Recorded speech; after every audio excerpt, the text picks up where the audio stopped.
Gente, antes da gente se sentar, abra sua Bíblia no Evangelho de João, capítulo 20. Nós vamos ler do versículo 1 até o versículo 19. Evangelho segundo escreveu João, capítulo 20. Nós vamos ler até o versículo 13. Amém, gente? Se alguém quer colocar aí no telão, você consegue colocar aí? Nós vamos ler juntos, assim nós podemos acompanhar a leitura. João, capítulo 20, do versículo 1 até o 13. Amor, vamos colocar para mim, por favor, meu irmão, um pouquinho boca. Diz assim a palavra de Deus: e no primeiro dia da semana, alguém chamou o Leonardo lá fora, lá, gente, por favor, pede um pouco d'água para mim. João capítulo 20, do versículo 1, diz assim: no primeiro dia da semana, Maria Madalena foi ao sepulcro de madrugada, sendo ainda escuro, e viu a pedra tirada do sepulcro. Correu, pois, e foi Simão Pedro, e com outro discípulo, a quem Jesus amava, e disse-lhes: levaram o Senhor do sepulcro, e não sabemos onde puseram. Então Pedro saiu com outro discípulo e foram ao sepulcro. E os dois corriam juntos, mas o outro discípulo correu mais apressadamente do que Pedro, e chegou primeiro ao sepulcro. E abaixando-se, viu no chão os lençóis, todavia não entrou. Chegou, pois, Simão Pedro, que o seguia, e entrou no sepulcro, e viu no chão os lençóis, e que o lenço que tinha estava sobre sua cabeça, e não estava com os lençóis, mas enrolado num lugar à parte. Então entrou também o outro discípulo, que chegara primeiro ao sepulcro, e viu e creu, porque ainda não sabiam as Escrituras que era necessário que ressuscitasse dentre os mortos. Tornaram, pois, os discípulos da casa. E Maria estava chorando fora junto ao sepulcro. Estando ela, pois, chorando, abaixou-se para o sepulcro e viu os dois anjos vestidos de branco, assentados onde jazera o corpo de Jesus, um à cabeceira e outro aos pés. E disseram-lhe eles: mulher, por que choras? E ela lhe disse: porque levaram o meu Senhor, e não sei onde puseram. E tendo dito isso, voltou-se para trás, e viu Jesus em pé, mas não sabia que era Jesus. Disse-lhe, pois, Jesus: mulher, por que choras? Quem busca? Ela, cuidando que era o jardineiro, disse-lhe: Senhor, se tu o levaste, dize-me onde puseste, e eu o levarei. Disse-lhe Jesus: Maria. Ela, rogando, disse-lhe: Rabone, que quer dizer mestre. Disse-lhe Jesus: não me tenhas, porque não me tenhas, porque ainda não subi para meu Pai, mas vai para meus irmãos e diz-lhes que eu subo para meu Pai e vosso Pai, meu Deus e vosso Deus. Maria Madalena foi e anunciou aos discípulos que viram o Senhor e que lhe dissera isso. Feche seus olhos, Pai, no nome de Jesus. Aqui está a sua palavra, Senhor, que será ministrada esta noite. Obrigado, Divino Espírito Santo, porque a tua presença já se faz presente em nós. Obrigado porque nós podemos sentir de uma forma especial, de uma forma singular, a tua doce presença. Sabemos que a cada encontro o Senhor tem falado conosco de uma maneira específica, e hoje não será diferente.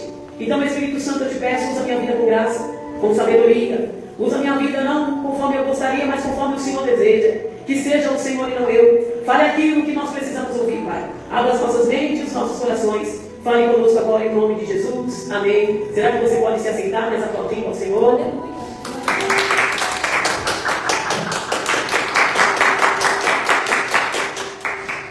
Glória a Deus. Amém, meus irmãos? Amados, todas as quintas-feiras nós estamos trabalhando aqui uma série de mensagens no Evangelho de João.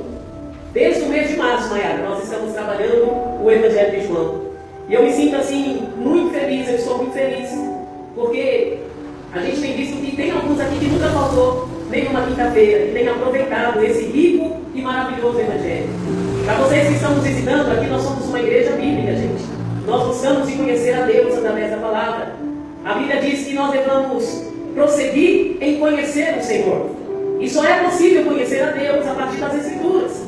Como que Deus se revelou a nós? Como que nós podemos saber? É através das Escrituras.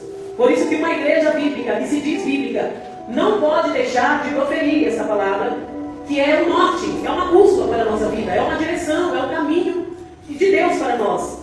Quem gostaria de saber qual é o bem que Deus tem para a sua vida, quais são as correções que Deus quer fazer na sua vida, são as Escrituras que revelam isso para nós. É por isso que nós gostamos de trabalhar aqui séries de mensagens, porque a série de mensagens, ela, através de um capítulo e outro, ela vai ligando as ideias de Deus para nós, diante de tudo aquilo que Ele já tem como plano, um planejamento para todos nós. E hoje nós estamos aqui nos últimos capítulos de João. Na semana passada, o pastor Léo falou no capítulo 19, acerca da crucificação, e hoje nós vamos falar da morte de Jesus, e hoje nós vamos falar também do capítulo 21, Jesus, depois de morto, ressurreto, falando, aparecendo para alguns. Então esses capítulos 20 e 21, gente, eles são muito profundos. Então eu te convido a mergulhar comigo nesse texto maravilhoso. O tema que nós temos para essa mensagem é Jesus revelado, a vida que transforma.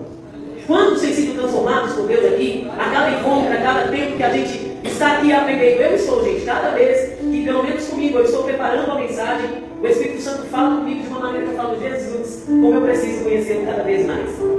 Amados, nós chegamos então aqui nos 2 últimos capítulos do Evangelho de João. E olha que essa série de mensagens, eu acredito que tem mexido com muitos de nós aqui. João capítulo 20 e o capítulo 21, como eu disse, são como os últimos daqueles filmes que ninguém, que no caso que ninguém quer que acabe. Eu gostaria de que João, por mim, eu gostaria que João desse sequência, não parasse apenas no capítulo 20 e 21, mas é aquilo que a gente fica naquela expectativa. A gente quer saber, e o que mais? E o que mais? É por isso que a Bíblia, ela é como um todo, ela é perfeita. Porque um livro se conecta com o outro e Deus conversa com a gente o tempo inteiro e Ele vai nos instruindo. Então a pergunta que a gente faz referente aos próximos capítulos, se estivesse, e agora o que vai acontecer? Porque terminou o Evangelho. Pelo menos João escreveu esses 21 capítulos agora. E, gente, o cenário desses 2 últimos capítulos aqui está acontecendo em Jerusalém. Logo depois da Páscoa. Imagina aquela cidade cheia de caldeirão de gente agitada, um povo agitado. Tensão rolando entre o povo judeu e o povo romano. Então, as pessoas estavam muito preocupadas, porque elas pensavam 2 vezes antes de serem penduradas na cruz. Porque todos aqueles que diziam ser seguidor de Jesus, ou todos aqueles que diziam seguir Jesus em algum tempo, em algum dia, essas pessoas estavam marcadas também para morrer a morte de cruz, assim como Jesus. E é interessante que os líderes religiosos, eles estavam incomodadíssimos com Jesus, porque para eles, Jesus era aquele tipo de pessoa, tipo aquela peça diferente no meio de um dominó, sabe aquela peça diferente que atrapalhava a sequência deles, sempre tentar ganhar o jogo. Então Jesus era aquele que incomodava o povo judeu, os religiosos, no caso da época, os saduceus, os fariseus e também os romanos, por conta das questões políticas. Então quando Jesus morreu ali na cruz, era como se fosse subindo ali debaixo dos pés do seu discípulo a esperança. É como que aquela alegria ou a expectativa de ver Jesus no dia seguinte estivesse se acabado. E agora o mestre morreu, o mestre foi embora. Então não era só a tristeza por haver perdido o mestre, era aquela sensação também de ter apostado a vida inteira numa coisa que de repente já não existia mais. E aí eu começo a viajar, porque a gente viaja, quando a gente está lendo as Escrituras. Eu começo a pensar que os discípulos aqui talvez estavam dizendo, poxa vida, largamos tudo para seguir Jesus, mudamos de profissão, deixamos a família, deixamos tudo para seguir Jesus. E tudo isso terminou ali, Jesus pendurado numa cruz. Em outras palavras, poxa vida, a gente perdeu o nosso tempo. Eu imagino que na cabecinha dos discípulos, talvez era essa mensagem que vinha quando eles olhavam ali na cruz, viram Jesus pendurado, ensanguentado, e já não haveria, entre aspas, nenhuma possibilidade mais para eles. E que os próximos a serem pendurados seriam eles. Talvez esse cenário, gente, possa ser um pouco parecido com as nossas vidas, com os dias atuais. Diante das crises que a gente passa, diante de tantas promessas que nós temos da parte de Deus, e aí quando vem as lutas, o desespero bate em nós. E aí, em algum momento da vida, a gente pensa, poxa vida, Deus prometeu tantas coisas, são tantas promessas, ao longo da minha vida eu tenho ouvido que Deus vai fazer, que Deus é por mim, que Deus é pelo meu lar, que Deus tem promessa, tem planos, tem projetos, e parece que nada aconteceu. Cadê Jesus na minha vida? Ou cadê Jesus diante das histórias? Diante dos planos que Ele falou que tinha?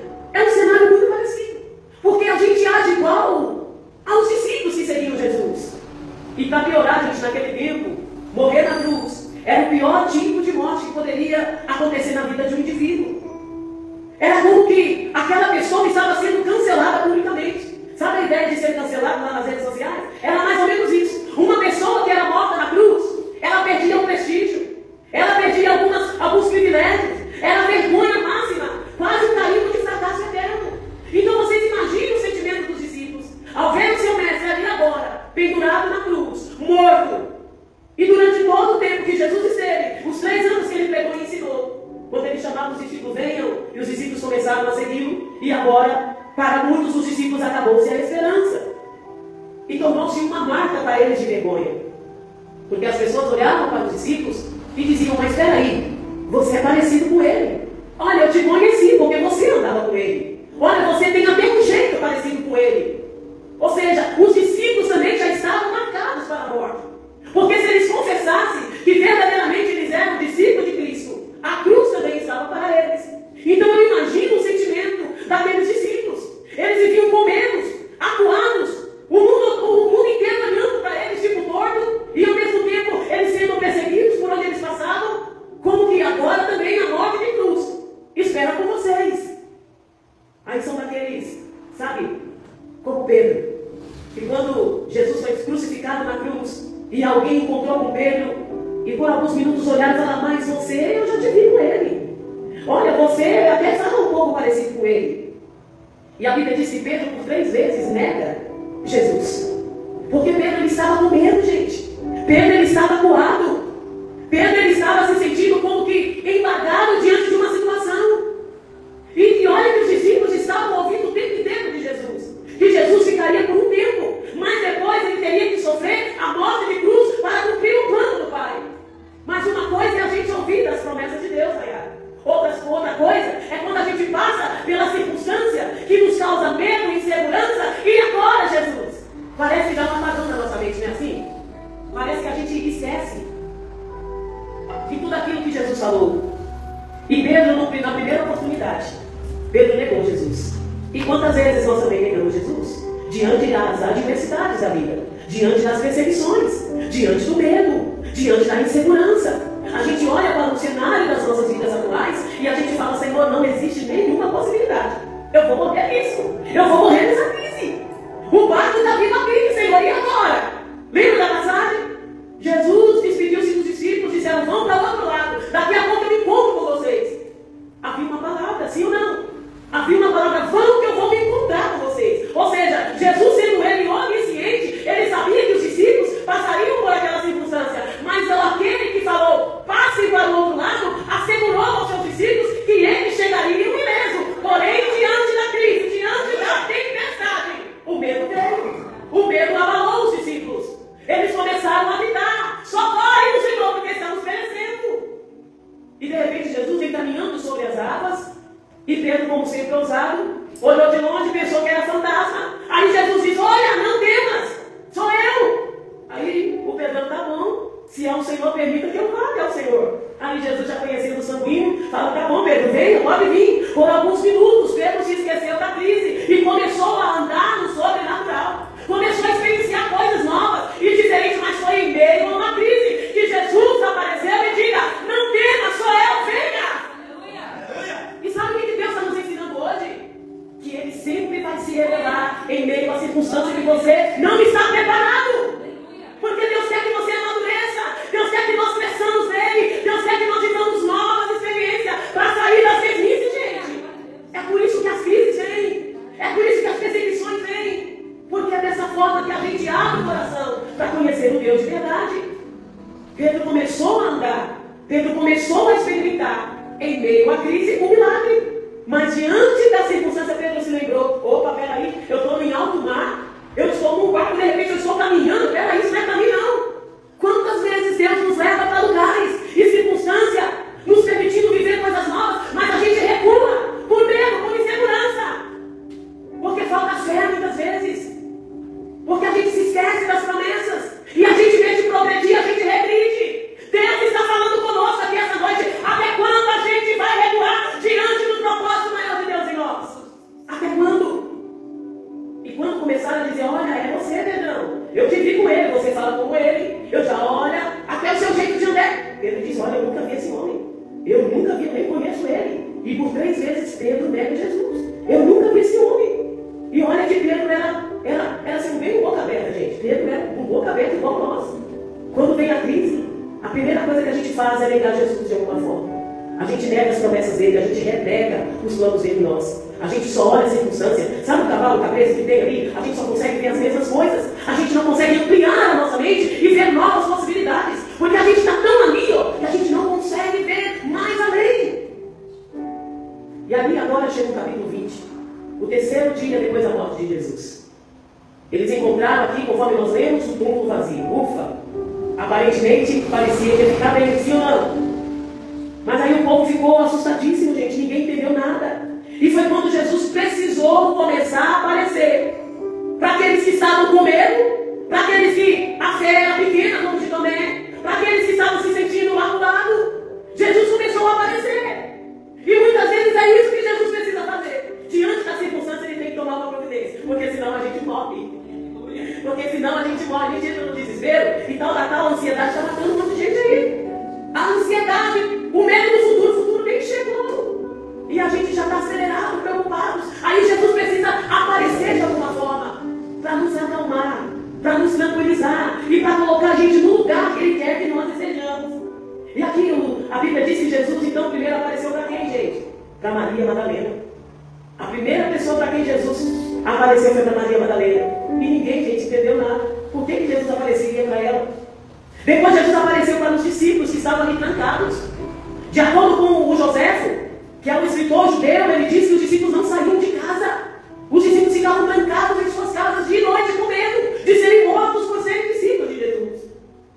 E por último, Jesus apareceu para quem? Para Tomé, o famoso "eu só acredito vendo". Quantas vezes a gente tem essas três características aqui? A Maria Madalena que está ali em prantos, chorando, desesperada: cadê o corpo do mestre? Levaram o meu mestre agora, descabelando. Depois apareceu ali para quem? Para os discípulos que estavam trancados, escondidos, com medo. E depois apareceu para aquele que só acreditava vendo. Olha como Deus é perfeito, gente. Olha o cuidado de Deus para as nossas vidas. Jesus foi se revelando para cada um. Jesus foi revelando a ressurreição na dosagem certa para quem estava como? Quebrado por dentro. Se sentindo destruídos por dentro. Se sentindo fracassados por dentro. Se sentindo sozinhos.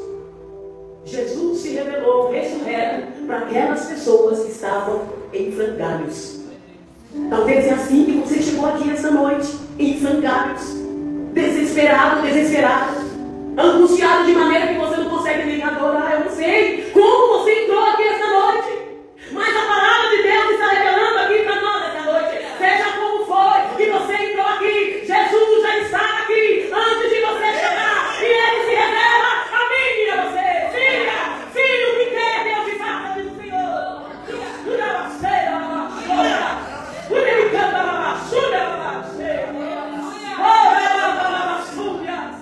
Não importa como você está por dentro. Talvez você está tentando aparentar algo que não é verdadeiro, mas o Senhor te conhece por dentro. Ele te lê por dentro, Ele sabe do seu limite, Ele sabe das estações da sua vida. Talvez você está vivendo um pleno inferno, espiritualmente falando, ou emocionalmente falando. Você olha para um lado e não vê possibilidade. Você olha para o outro e não vê nenhuma alternativa. Mas Jesus se revela a você aqui essa noite. Aleluia! E no capítulo 21 rola aquele encontro na Galileia, onde tudo começou. Jesus então aparece de surpresa, gente. E é aqui que Deus fala conosco de uma maneira mais profunda. Jesus aparece de surpresa enquanto os discípulos voltaram com o antigo trabalho, pescando. Mas peraí, Jesus não havia chamado os discípulos para serem pescadores de homens? Por que que eles regrediram? Por que que eles não deram sequência àquilo que Jesus tinha falado para eles? Irem fazer discípulos em todas as nações. Mateus 28. Vai, façam discípulos, batizando-os em nome do Pai, do Filho e do Espírito Santo. Os discípulos estavam se sentindo só, quebrados, desesperados, fracassados. E quando a gente sente assim, a gente corre o risco de se esquecer das promessas e voltar à vida que a gente tinha antes. E esse é o perigo. E este é o perigo que nós corremos. Quando nós regredimos para a antiga vida que não nos pertence mais. Quando nós regredimos para práticas que não nos pertencem mais. Quando nós regredimos para situações ou circunstâncias que Deus já nos tirou de lá. Aleluia. Quando a gente tenta mudar o propósito de Deus, regredindo como entendendo que amar é melhor dessa forma. Aí a gente começa a trilhar os nossos próprios caminhos. E é onde a gente vai dando cabeçada. E é onde a gente vai se arrebentando. E quando a gente vê a nossa vida, está pior do que era. Aleluia. E aí onde Jesus teve que se apresentar novamente. Para tentar mudar aquele jogo. Porque havia um plano de Deus para os discípulos. E ali Jesus dá uma segunda chance, inclusive para o Pedrão. Inclusive para Pedro. Que tinha pisado na bola feio com ele. Mas Jesus, como ele é cheio de graça. E ele mostra que enquanto a gente respirar, enquanto a gente permitir, sempre a graça dele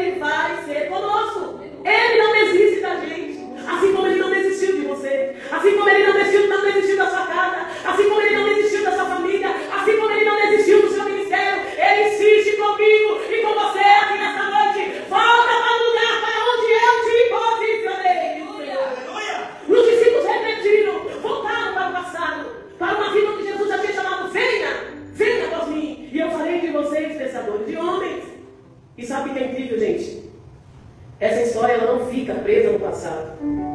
A nossa história, se nós permitirmos nunca, se depender de Deus, a nossa história nunca vai ficar presa no passado.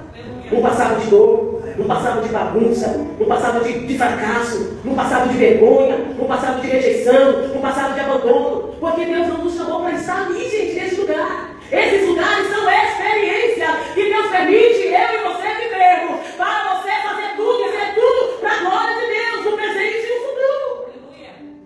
Mas às vezes a gente quer regredir, a gente faz isso. Eu vou dar 2 passinhos para trás porque está difícil demais, Jesus. É assim que a gente faz? Ah, essa luta está tão difícil, eu vou ter que dar 2 passinhos para trás. Mas você lembra onde é essa? Não vou viajar para tempo. E aí, gente? Sabe por que Deus sempre vai ao nosso encontro? Vocês sabem por quê? Porque Jesus ainda tem um propósito de transformar as nossas vidas. Eu e você, nós estamos nesse processo, nesse processo de transformação.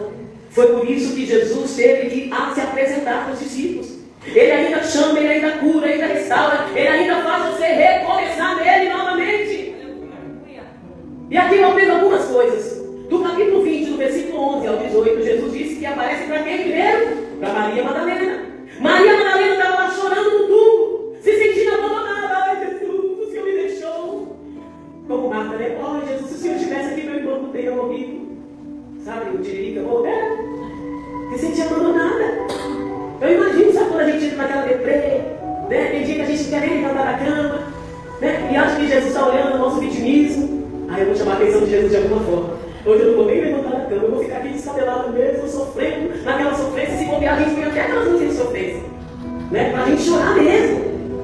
A Maria Madalena estava assim, mais ou menos nessa ideia. Desligou aqui, cadê o acho que desligou aqui.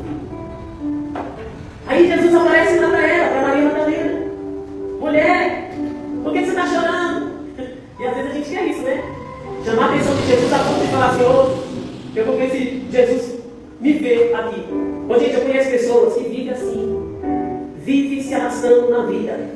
Achando que se vitimizar, não que eu estou fazendo aqui pouco da dor do outro, mas achando que se vitimizar é a forma correta de chamar a atenção do mestre. Jesus nos conhece sim de dentro para fora. Ele sabe, pode deixar aqui, bebê. Ele sabe quem nós somos. Só pega o meu celular para mim, por favor. O Senhor, Ele sabe quem nós somos. Ele nos conhece por dentro de uma maneira tão especial. Ele sabe até quando a gente decide fazer barganha com Ele. Jesus, olha, eu vou ficar aqui. Isso é um propósito, viu, Jesus? Isso é um propósito. Eu vou ficar aqui. A gente não consegue ver Jesus, principalmente nas pequenas coisas. A gente deixa passar de lado. A gente deixa passar desapercebido. Mas Jesus, Ele está aqui. A pergunta do Senhor para mim e para você é: qual tem sido a circunstância que faz com que você mergulhe nas suas angústias e não consegue ver o mestre? Pensa aí, quais têm sido os problemas que têm feito você não enxergar Jesus nas áreas importantes da sua vida? Quais têm sido as circunstâncias?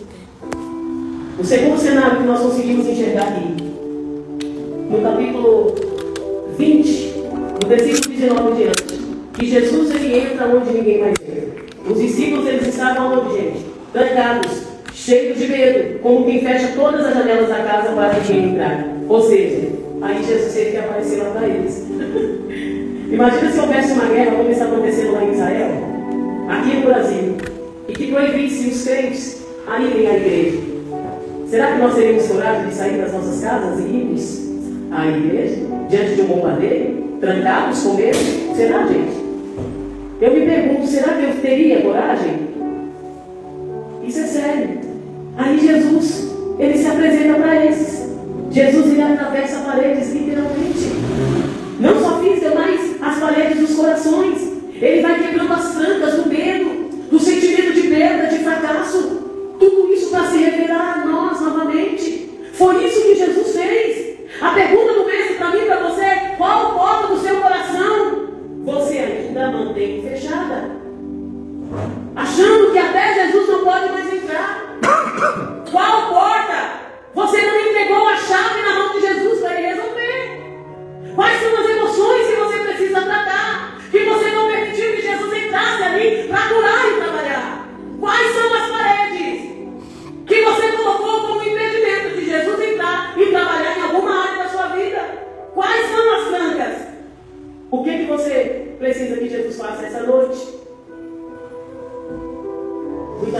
ficar isoladinho, não é assim? Imagina, eu estou aqui quietinha. Eu vou ficar aqui quietinho. E Jesus estava golpeando a porta. Ô filha, ô filho, sai daí. Sou eu quero entrar e resolver esse B.O. aí. Mas a gente trancou a porta do coração para Jesus. A gente faz isso, gente. A gente faz isso, a gente tranca as portas do coração, das emoções. A gente acha, em alguns momentos, que Jesus já esqueceu. Era assim que os discípulos estavam fazendo. O que você faz parecer forte, mas por dentro está totalmente reprovado ou apavorado? Porque aparentemente, nas vistas das pessoas, a gente mostra ser tão forte, mas lá dentro está tudo arrebentado. São paredes que muitas vezes a gente cria diante da circunstância. Mas se for necessário, se você permitir, Jesus hoje ele atravessa a parede do seu coração para transformar o que ele quer e precisa ser transformado. Mas o mais lindo é que Jesus não invade. Jesus chegou com toda a cautela, porque sabia que os discípulos se assustariam. Jesus chegou com toda a cautela. Tem horas que Jesus precisa fazer isso. Olha o amor de Deus novamente sendo revelado aqui. E é interessante que vem Tomé. O Tomézão, gente, é muito de nós. Tomé é aquele cara sincero, né? O Tomé é aquele que só vou acreditar se eu puder tocar. Ah, não, eu só acredito na bênção se eu ver a vida do fulano transformada. Ah, não, eu só acredito que Jesus está nisso. Ó, se fizer campanha de 7 dias. Ó, eu só acredito que Jesus pode fazer. Ó, e aí a gente está pedindo um monte de sinais. Não que isso seja o erro. Mas tem gente que pede tantos sinais para Deus acerca de uma promessa que Deus olha assim: ô meu filho, quantas provas eu tenho que dar mais para você acreditar que sou eu? E o Tomézão fez isso. Tem hora que a gente também só acredita colocando a mão na massa, não é assim, gente? Eu vou dar um exemplo para vocês. Nós estamos vivendo um tempo desafiador aqui na nossa igreja.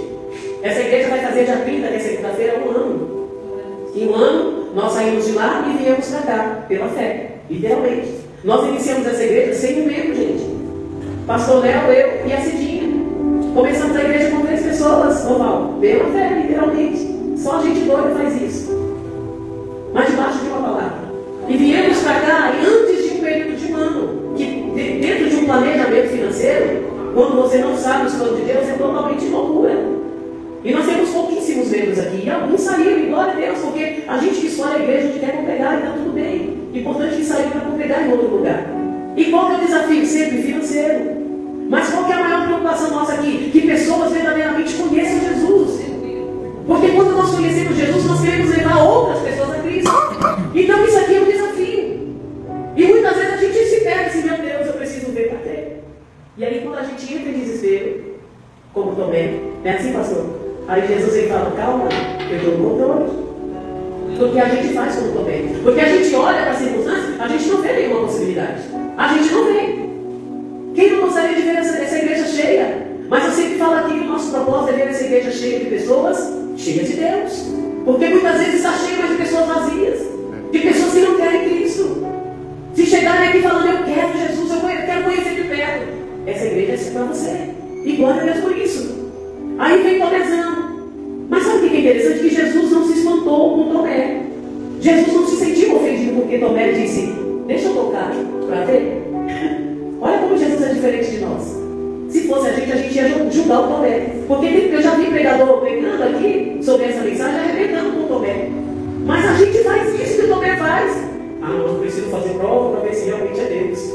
Aí Jesus vem falando: não, vem Tomé, vem aqui, toca, sente. Eu aguento as suas perguntas. Eu aguento os seus questionamentos. Eu te entendo por fora. Eu não vou te julgar porque você realmente quer saber se realmente sou eu. Pode tocar. Olha como Jesus é lindo, gente. Aleluia. Olha como Jesus está falando com a gente aqui hoje. Eu aguento. Sabe o que Jesus representa aqui nessa fala? Uma fé madura. Daqueles que têm mais experiência com Jesus e não julga aqueles que não têm. Mas que corrige com amor e diz: olha, tudo bem também. Pode questionar, pode perguntar. Eu vou te corrigir com amor. Mas eu não vou te julgar por isso. Olha como Jesus nos ensina, gente. Isso aqui é um tapa na cara pra gente. Principalmente para nós aqui na liderança. Principalmente.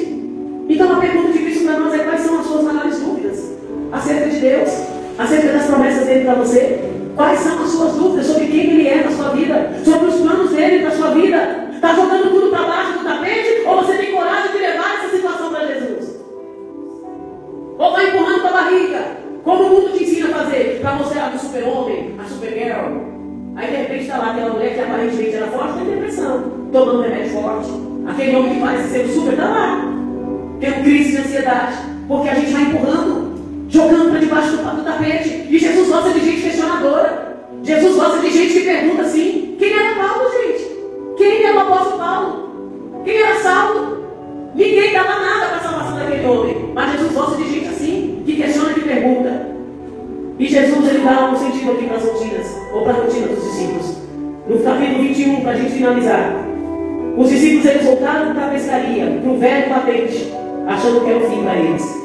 Mas aí Jesus aparece de novo, e de novo, e de novo, e muda o rumo, até da rotina deles.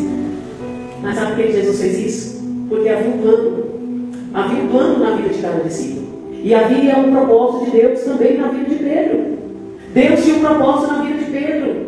Pedro, que jurou que nunca abandonaria Jesus, foi justamente quem negou Jesus em vez de papelão. Talvez a gente fale: mas que papelão, hein, Pedro? Ah, Pedro. E tem um monte de Pedro de nós. Quantos Pedro tem de nós? Que papelão ninguém naquele? Negou Jesus tantas vezes que agora está aí. Aí Jesus aparece de novo para Pedro e restaura Pedro ali na frente de todos os demais. Sabe por que Jesus fez isso na vida de Pedro? Porque Jesus tinha uma igreja para entregar na mão de Pedro. Pedro entendeu o processo só quando Jesus apareceu aqui para eles. Pedro entendeu quando Jesus falou: Pedro, tu me amas. Pedro estava entendendo que aquele amor que Jesus estava dizendo era um amor de amigo, um amor filial. Ah, Senhor, eu te amo como amigo. Ó, amiga, eu te amo. Ô, amigo, eu te amo. Jesus fala: Pedro, tu me amas, e fica os olhos no olho de Pedro. Pedro começa a chorar, porque o amor que estava sendo derramado no coração de Pedro era o amor árabe. Só é capaz de pastorear alguém, só é capaz de aconselhar alguém, só é capaz de amar alguém quando o amor de Jesus é derramado sobre o seu coração. Nós só conseguimos amar quando o amor de Jesus é derramado. Quando Pedro entendeu que era um processo, Pedro verdadeiramente se posicionou. Jesus não chegou dizendo: olha, você me feio, não pode comigo, cabelo. Ó, você ouve, Pedro. Jesus simplesmente disse: capacita os meus rebanhos. E transformou a vida de Pedro, igualmente de todos os discípulos. Os discípulos voltaram para o lugar de origem, para onde Deus o havia chamado, e começaram a pregar a palavra de Deus. Quando vocês olharem e estudarem Atos dos Apóstolos, vocês vão ver os discípulos cheios do Espírito Santo, igualmente o apóstolo Pedro. Nos 12 primeiros capítulos, Pedro, gente, ele é o protagonista da igreja. Pedro prega, mais de 3 almas se convertem. Na segunda pregação, mais de 5 mil pessoas se convertem. O evangelho do reino é chegado não só aos judeus. Agora, a partir da vida de Paulo, o evangelho também é chegado aos gentios. E essa igreja dinâmica que somos eu e você, estamos aqui esta noite ouvindo a voz de Deus. O que Jesus precisa para se revelar a mim e a você, para que nós voltemos a ser aquilo que Ele quer que nós sejamos. Jesus está aqui essa noite e se revela a nós, para que nós voltemos ao lugar de origem, ao lugar do propósito, ao lugar do plano dele para nós. Onde está você que precisa voltar imediatamente para o plano de Deus, para aquilo que Ele tem para você? Eu te convido a que você se coloque de pé.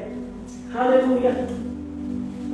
Quem sabe tem algo no seu passado que te trava ainda hoje. Quem sabe foi alguma decepção que você teve lá atrás, que te travou, que te paralisou. E Jesus se revela, Ele mostra, Ele fala, através de louvores, de pessoas, de sinais. E muitas vezes você continua paralisada no mesmo lugar.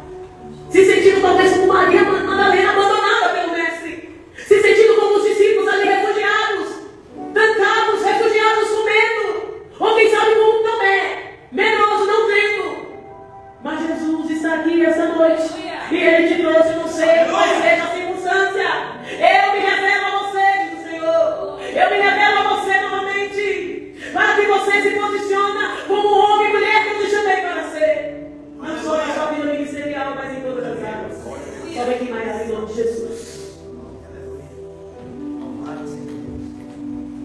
Será que você acredita mesmo que Jesus se esqueceu de você? Será que realmente você acha que aquele que prometeu tantas coisas lindas, te abandonou? A Bíblia disse que Ele não é homem para que minta, nem filho do homem para que se arrependa. Se há promessa de Deus em você, faça sol, faça chuva, vai acontecer. Se há uma palavra declarada de Deus, liberada de Deus na sua casa, na sua vida, na sua família, não importa. Deus fará, porque Ele é Deus. Deus não é como nós, que falhamos, que prometemos e falhamos, mas nós precisamos ouvir a voz de Deus. E o Senhor está aqui e se revela a você novamente. E o Espírito Santo chega e grita: mulher, onde você está? Homem, onde você está? Lembra-te onde caíste e se arrependa, porque eu quero me revelar a você novamente. Aleluia! O Espírito Santo está aqui. Eu não sei com qual personagem você se identifica essa noite. Se é como aquela mulher, a Madalena, que está em prantos, desesperada, se sentindo abandonada. Se é como os discípulos, cordeiro, trancados, ali se sentindo aprisionado. Ou como Tomé, que lhe falta fé para crer nas promessas de Deus. Mas a pergunta de Deus é: você quer mudança de vida? Você quer ser transformada nessa área que te impede de ser crente em Deus? Você quer? É a pergunta de Deus. Deus não é invasivo. Ele não é invasivo. Ele se revela. Ele conhece você de forma singular, de forma específica. Mas Ele pede permissão esta noite para transformar essas áreas que você bloqueou por alguma fase da sua vida. Onde está você, diz o Senhor, que precisa dessa transformação? Eu quero orar por você. Se você tiver coragem e quiser, venha aqui na frente, porque há um Deus que tem interesse em você, que tem interesse na sua vida, que tem interesse na mudança. É uma fase, é uma estação. Saiba que em todas as estações Deus está. E em cada estação Ele se revela de maneira especial para tratar as feridas, as circunstâncias que você por si mesma não consegue, não pode. Independente de você ser uma personagem como Maria Madalena chorando, angustiada, ou Tomé duvidando, ou Pedro arrependido, ou aqueles discípulos trancados de medo, eu não sei em qual personagem você se identifica. Permita que Jesus te ache. Permita que Jesus te ache. Permita que Jesus te questione, te envie. O tudo